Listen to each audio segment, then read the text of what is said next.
I've been a marathon runner and a triathlete. So, the fact is that now it's not helping me anymore.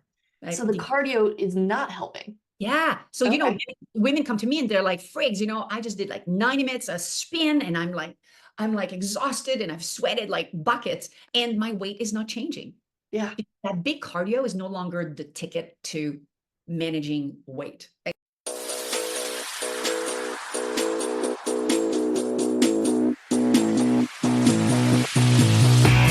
Hello and welcome to another episode of Creating Powerful Impact. I'm your host, Shay Wheat, founder of Grace and Ease Productions, where we support entrepreneurs like you to profitably scale your business with events, allowing you to make sales faster with greater predictability and less team burnout.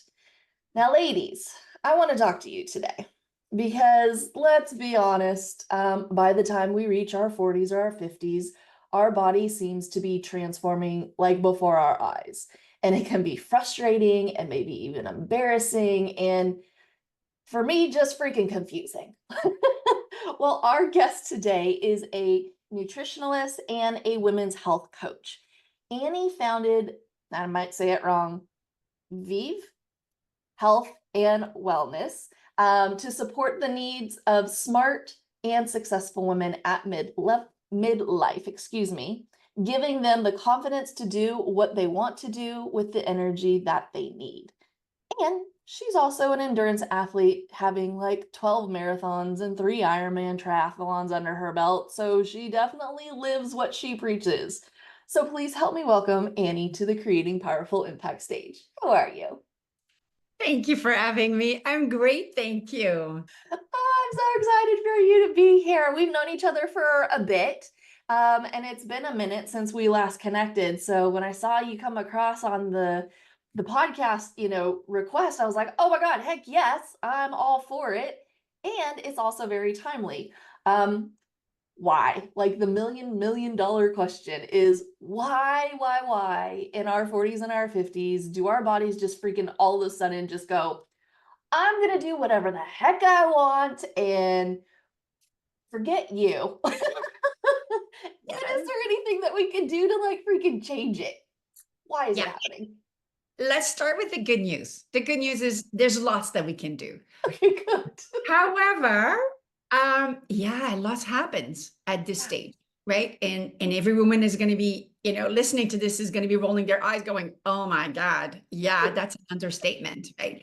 And the fact is that, when we go through puberty, there's usually a lot of support from our mom or dad, right, in terms of what is happening, what is changing, why are we feeling the way that we are feeling. Same thing with, if women go through pregnancy, there's a lot of education, there's a lot of resources, right? But when we get to midlife, it's like this desert. It's like silence. Yes, right? And we all know there used to be great shame around menopause. Mm-hmm. Now, it is the third big hormonal transition in a woman's life, right? Mm. So the good news is it's not a disease. This is a natural thing, but every woman will be experiencing this differently. And there's so much nuance to it. So, you're saying, oh my God, it looks like the body is like completely like, crazy and everything is off the chart. And the fact is that this menopause transition can last 7 to 10 years. Oh my gosh, that sounds awful. And it's going to look different for every woman. So while we talk to maybe our girlfriends, right, or you Google things, or of course, good old social media, the fact is that every woman is unique in her menopause journey. So it can be really frustrating because we try things that, hey, Shay said this, I'm going to try that. I worked for her. And then you try it and you're like, man, nothing. Yeah, yeah. So we are uneducated. We haven't been provided the tools, right? And then you go to your GP, and then this is sad, but they being the doctors, the physicians, right? They get about 4 hours of training, if you're lucky, on midlife, on menopause. This includes OBGYN specialists. What? Yes, I'm not making this up. So this is also what happens because we show up in our doctor's office and then we're like, well, I've got this, I've got hot flashes, I've got weight gain, and I'm a little depressed. And then they're like, well, we're going to give you Prozac. That's going to make you feel good and solve everything. And next thing you know, Prozac is making you gain more weight. And then you're like down this like awful rabbit hole. So what are we supposed to do? This is one of the reasons we're so frustrated and can be discouraged, is that we haven't been given the tools. But there's lots and lots that women can do. And I know we're going to talk about that today. Yeah. Well, I mean, don't let me stop you. Give us the tools, give us the goods, like drop the diamonds. I'm ready to take notes. Diamonds, I'm all for that. So, there's three big boulders of menopause in order to really thrive through this time, right? And this applies to somebody who thinks she's in perimenopause, right? So perimenopause, and I should just clarify what these terms means, is perimenopause is the stage where we now see irregular activity through periods, right? So I could have my period for 8 months. Whoops, I just missed one. And then it's back on the following month, right? This is where estrogen is fluctuating, and to a certain degree as well, estrogen. And we now start to have also potentially other symptoms. But here's the trick, Shay. There's over 30 symptoms of menopause. Really? So while we thought estrogen was just a, quote unquote sex hormone, estrogen has many jobs. It's like women, right? You're not just one thing. So estrogen actually has a protective role. You actually have in your body what we call estrogen receptors everywhere, from your brain right down to your toes, which means that when this hormone, estrogen, comes to the brain, it actually has a protective effect. Well, guess what? It has a protective effect for your brain, your cardiovascular system, your GI tract, your bones, your muscles. Like, it's a full body experience. So this is why menopause is a complex topic, because you can imagine that these 30 plus symptoms are wide as anxiety, depression. There's something called frozen shoulder, believe it or not, right? There's some women who wake up and they think they're having a heart attack because they're having some heart palpitations. That's perimenopause. That's also menopause, right? Suddenly the weight gain when I have changed nothing to my diet or my exercise. That's the estrogen, because estrogen helped sugar and insulin being absorbed by your cells. But now this process is now slow. It becomes a little lazy, right? You can have joint pain and you think, oh my God, am I having arthritis at, 47? No, menopause. So all of these things, right? They seem so not connected necessarily. Exactly, right? But they do relate to one thing, and it is fluctuating estrogen and progesterone. So this is why it's so complex. So perimenopause, menopause is the one day after 12 consecutive missed period. That's it. So then they must be consecutive, but that one day where it has been 12 months, you're officially menopausal, and you will basically stay postmenopausal for the rest of your life, right? So that's basically terminology so that we're clear. So there are three big boulders, Shay, of menopause, so that we need to address now, because our body's needs are clearly different. Because whether we do hormone menopause therapy, right, what we used to call HRT, hormone replacement therapy, or not everyone can, not everybody wants. It's a woman's choice. There are things that we need to do differently. So the first boulder is nutrition. We need to change how we approach nutrition. It doesn't need to be a fad diet. It doesn't mean, I always get the, please tell me I can eat bread again. This is not about being restricted, but there's some things that your body needs now, because estrogen used to help insulin. And insulin is important in our body. It helps getting the glucose into your cells. And when that insulin is lazy or it's not happening, that excess glucose, unfortunately, it gets stored in the good old Yeah. middle section, right? Mm-hmm. And we get frustrated because we're like, frigs, I don't want that fat here. Thank you very much. So we need to change our approach to nutrition to help that insulin management. It's not, I need to change completely my lifestyle. And, this could be an entire podcast on its own. So we'll keep it Yeah. short. Yeah. But basically, more protein than you used to eat, like 30 grams a meal for sure. When I was going to school, we used to say 20 grams, and now it's like, no, it's 30 grams, right?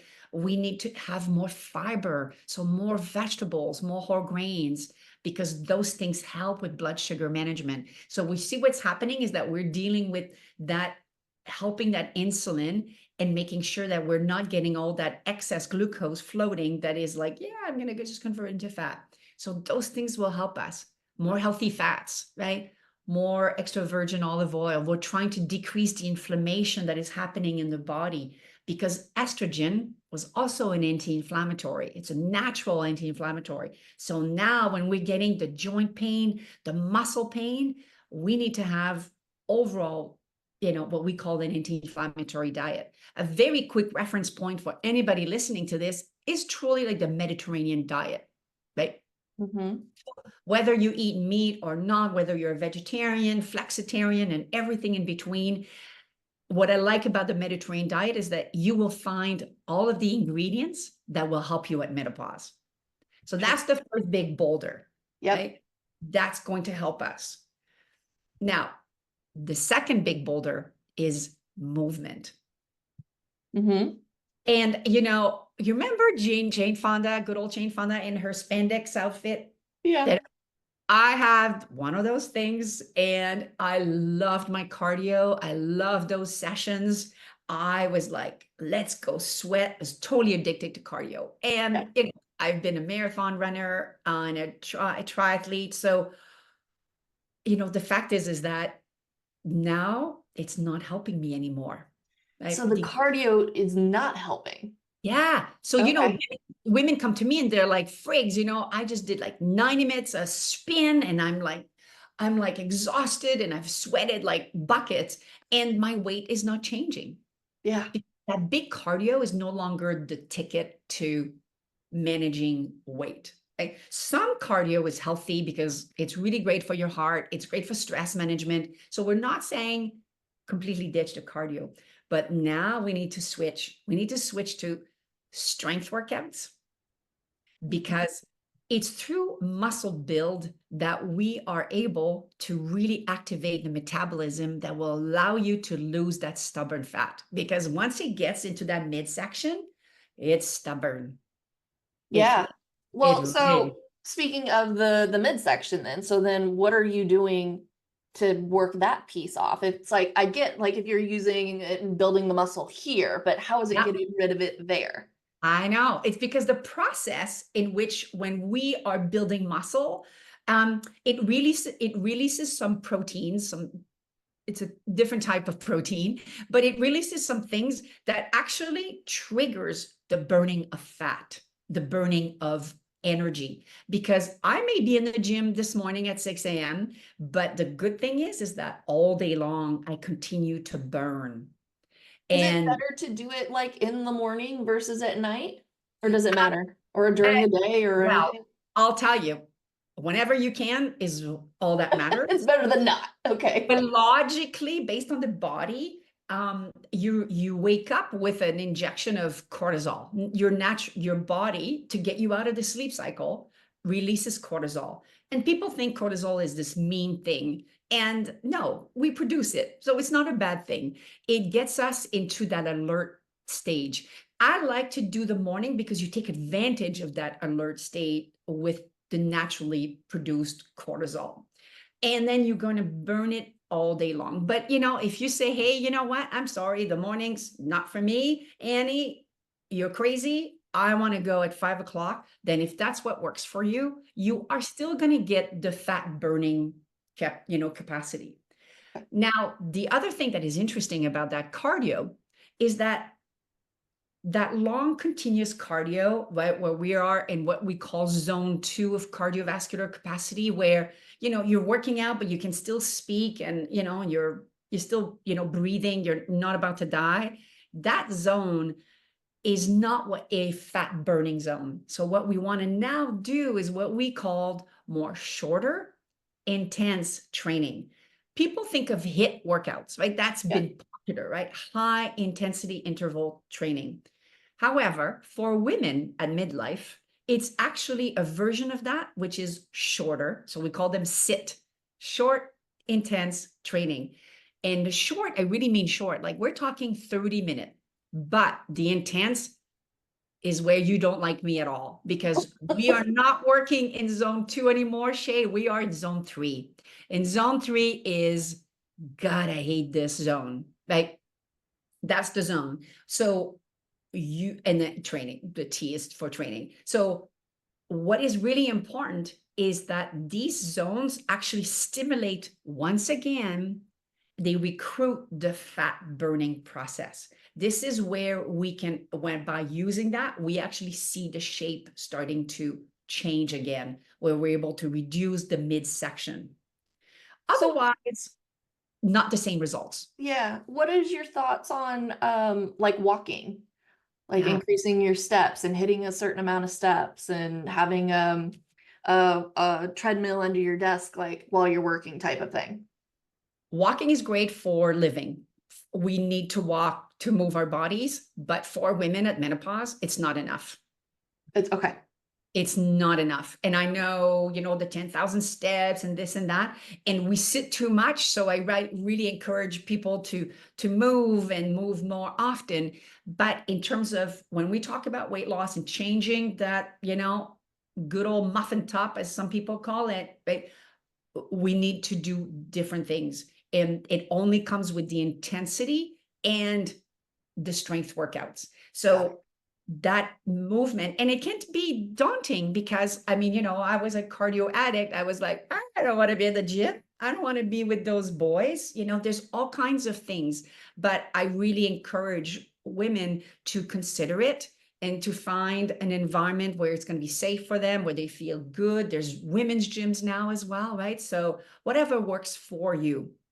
Okay. So 30 minutes in zone 3 when you're doing your Yeah. cardio. And the interval means that you do, maybe 60 seconds at zone 3 and then 30-second break. And then you come back. Oh, got it. Great. Okay. So it's still an interval, right? So we warm up a good 10 minutes to have everything loose, and especially the joints, not necessarily just the muscles. And then we do, for example, it could be go as fast as you can on the track. It could be hiking. It could be spinning, rowing machine. It doesn't matter what it is, right? But you go like full on, and there is no talking during that time. It is, if you're in zone 3, you can't be chatting about your weekend plans, right? It's like, It's a sprint. You are, yeah. everything you can to stay at that intensity. Make sure you Mhm. have a watch, and then you do it, like you start with 6 repeats, and then you can go up to 7 repeats, and then you work your way there, right? This is Got a it. progression. Yeah. Yeah. Okay. Okay. So that's pillar number 2. Yes. Third. This is the one that is the hardest for busy women like ourselves. Uh-huh. It's the rest and rejuvenation pillar. Okay. It's in my practice. I cannot tell you how many women resist me. They'll be like, Annie, I don't have time for this. What? 8 hours sleep? Are you crazy? But I'll tell you, this is one of the things that is going to help you navigate through menopause. Have also a better symptom management, regardless of what it is that you're going through. Because as we said, right, everybody's experiencing different things. Because also the other part of the rest is the rejuvenation part, right? The rejuvenation means having a hobby, right? Things that bring you joy, right? Things that are helping you. At perimenopause, there's about 40% more occurrence of anxiety and depression, right? Because estrogen used to protect the brain. and now it's no longer doing that work. Mm-hmm. And so this is really, really important. So rest and rejuvenation really help us with that aspect. A common, I hear this, and actually I had a call with a woman yesterday, and she was like, I'm just so moody and I snap at people. And then she's like, this is terrible at work. I'm like, yeah, right. So this is why the focus on rest and rejuvenation, because we need to compensate, right? We need to go and fill that cup again. Mm-hmm. After probably have given, a lot of women, who have basically been, the education of the children, taking care of the household. They also have a job, right? They were never on that to-do list. It was like, there's not enough energy, time left, right? Yeah, So now it's time to go and fill that cup again. makes sense. Yeah. And it is a challenging filler, I know, because we've been deprogrammed to do this, Yeah. right? Like, oh, I used to do that in my 20s when I had time, and let's girlfriend time, and and it's not just the women who had children. Like, I don't have children, but I filled my life with work and commitments and board meetings, and so it's everybody. We get there, and absolutely every woman is, that cup is like basically empty. Got it. So the first one was nutrition. The second one is movement. The third one Yeah, is rest and rejuvenation and actually spending the time to do it. I mean, spending the time to exactly. do all three, honestly. Holy Yes. cow, you weren't kidding. Like, I asked you to drop the diamonds in the goods. You absolutely did. And there's so many amazing like takeaways already. When someone starts to employ these three pieces, what kind of results can they expect? How long does it kind of start taking? Just to give the women listening like okay, if I've hit that number and okay, or I'm like on the way to that date or whatever, keep going because Annie says, by then something is going to change and Yeah. not stop before then. Yes, and it's hard to make all the changes, right? So this is a little bit at a time approach. So Yeah. having some grace for ourselves is really important, right? We're tough on ourselves, there's a lot of this stick happening, right? Oh, Annie, you didn't do this and that was not high enough, right? So it's a start with some grace and some compassion. Your body is changing, it's not your enemy. It will actually open the door to something amazing on the other side. So let's have some compassion for this process. It usually takes 2 to 3 months to be able to see these habits and go, okay, like now it's integrating. I don't have to think about it too much. I don't hate those types of training as much anymore. And as a little aside, doing strength work, which I was really dreading, I love it now. Yeah. Now it's so empowering. Like, there is something about lifting weights and using your own body that when you're done, you're like, bring it on. I can go and do anything now. Like, What's your favorite like lifting routine or, do you like doing one over another or anything like that? I love variety. So for me, it has to be like, okay, we're going to be doing glutes, and then I don't mind doing core work. Um, and I don't mind doing things that people don't like the push-ups, because I always see it as like, man, I want to have good shoulders and good posture. So this Mhm. is helping me. So that kind of stuff. I love the variety. Yeah, love Yeah. it. Love it. So Okay. two to So 3 months. 2 to 3 months. Okay. All Yeah. right. So a quarter. Give yourselves, ladies, a quarter to really Yeah. start implementing this. And I mean, I think the nutrition's probably one of the bigger ones that I would want to like ask somebody like yourself to go, okay, what is the nutrition that I really need to be doing? When you're with your clients, do you like do blood tests and like look into it specifically for them, or is that how you work? Yeah, so I usually get the clients to get their blood tests, and Yeah. then we review it together. In private coaching, people receive a customized plan based on, heritage, context, etc. In group program, they get the, the winning framework of eating. So for the menopausal body, and accommodations, of course, right? We're in the world of, we have little this and that. So accommodate everybody, but absolutely we take into consideration, blood, things like cholesterol is something that affects us now because again, estrogen helped with that process and protected us. So most of my clients are saying, Frigs, I now have high cholesterol. I don't want to be on statins. So help me. Right. So we do a lot of that customization as well. Yeah, brilliant, brilliant. Well, Annie, this has been fantastic. Thank you so much. What is the best way that people can reach out to you, ask you more questions, and do you have a gift for us today? I do have a gift. So first, the easiest thing actually is take me up on my gift and then sign up for a session.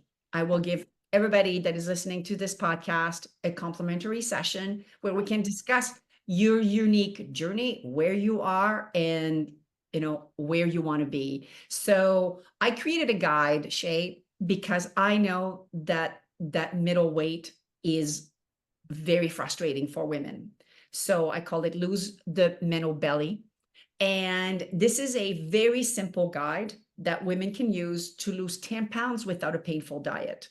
Inspired from the principles we talked about here, okay? But nothing like, oh my God, I have to now be a keto and I have to fast 3 days a week. None of these things, but some very solid science-based principles that women can apply. And then book a session. Yeah. Book a session with me. I'll give you some additional strategies based on where you are. Everybody is unique, right? So I can support you in all of the areas, all the 3 boulders that we talked about today. Beautiful. Okay, so losethemenobelly.com. The link will be in the show notes. That's very generous of you. Thank you, Annie. My last question is, what is a takeaway or memorable note you'd like to leave our audience with? Well, I know that the mindset around menopause is often one of like, oh, discouragement and bleak. And we feel like we are losing, right? Maybe losing our youth, our appeal, our sexiness, right? Our hotness. And yeah, we do get hot, but not in the way necessarily that we want. And the fact is that we don't talk about actually the upside. And I want to just leave your audience with the fact that we have on average 33 years to live after menopause, and natural menopause, that is, unless it is surgically, which is different. 33 years, right? These are the years where we have experience, wisdom. We are thriving in our careers. We know ourselves more than ever. And often we finally are getting rid of the, oh, I got to do this because, my family wanted me to be this way or to do that, right? We are finally coming into our own. So I really see menopause as the opportunity for a second act to thrive, to be the best version of ourselves. I love it. Thank you so much, Annie. I appreciate that. And I didn't realize it was 33 years. That's phenomenal. Yeah, it just puts a different light on it. It's not over, right? It's like you've got another 30 some odd years. That's crazy. So thank you so much for being with us. And I want to thank our audience for joining us on another episode of Creating Powerful Impact. I'm excited for you to take all of these lessons and these resources that you've learned here, implement them, and create even more impact in your world. Until next time, have an outstanding rest of your day. Take care. Thank you so much for listening to the Creating Powerful Impact podcast. If you are a successful coach, speaker, author, or thought leader who would like to be on this program, simply visit creatingpowerfulimpact.com/guest. If you are someone who got something out of this interview, would you please do me a favor and share this episode on social media? Just do a quick screenshot with your phone and text it to a friend or post it on your socials. Also, if you know somebody that would be a great guest, tag them on social media to let them know about the show and include the hashtag Creating Powerful Impact. I love seeing all of your posts and great guest selections. We are regularly putting out new episodes and content. To make sure you don't miss any episodes, go ahead and subscribe.